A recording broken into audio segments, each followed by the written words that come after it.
Alexandra Daddario reveals the secrets behind The White Lotus. More than a decade after she first hit the mainstream, an unassuming dark comedy about a beleaguered hotel chain turned Alexandra Daddario into one of Hollywood's most bankable stars. In an Australian exclusive, the White Lotus actress sat down with man of many editor-in-chief Nick Hall to talk setbacks, breakthroughs, and the finicky nature of the film industry. Alexandra Daddario is no stranger to exotic locations. Perched atop a cruise ship observatory deck 5 stories above Monaco's famous port 𝗥𝗲𝗀, the bustling waterways alive with private charters beneath her, the actor looks right at home. Through the muffled sounds of popping champagne and the scurrying of waitstaff boat shoes across the pristinely polished upper deck, the faint tinge of a New York accent rises above. "I've been practicing my grade school French to the best I can," she laughs. "I'm always proud of myself when I pull that off." At this time of year, the idyllic setting, just a stone's throw from where the Hitchcock classic To Catch a Thief was filmed, makes for a fascinating meeting point. In just a few short hours, the Principality will play host to an intoxicating cocktail of sport and celebrity when the Formula One Monaco Grand Prix officially kicks off. If ever there was a place to meet up and talk cinema, style, and street circuits, Monaco would be it. So imagine my surprise when the White Lotus star reveals that, like me, she's never before stepped foot on the fabled 𝐍𝐞𝐰𝐬 steps of Monte Carlo. I've never been here before, and it's absolutely stunning.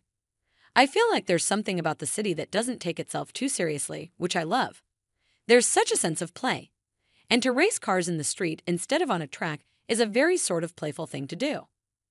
Living the dream. For Daddario, it feels like a perfect fit. The 38-year-old actress, famous for her quick wit and perfect delivery, has made a career out of not taking herself too seriously. She's starred in zombie comedies and disaster flicks, played Lois Lane in an animated Superman movie, and even donned the iconic Baywatch red bathing suit.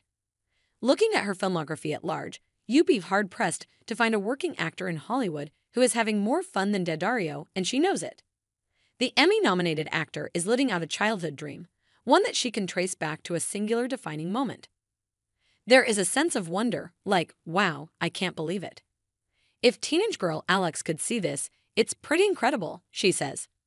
I remember being about 13 and home alone for the weekend while my parents were out of the country. So I went to the corner store and rented American Beauty and Moulin Rouge. I watched them, and I was blown away. There's a sort of melancholy to both of them that I think I responded to. It was just this sort of religious experience for me, and I was like, that's what I want to do. The White Lotus effect. A star of both big and small screen, the career actor was already a household name when snagged a role in Mike White's pandemic-produced phenomenon, The White Lotus, but from there, everything changed. Seemingly overnight, the actor went from a recognizable face to one of television's biggest stars, dragging her from the indie world and thrusting her headfirst into the cultural zeitgeist. More than 2 years after her season finished, Daddario is still in awe of the series' staying power. It was awesome.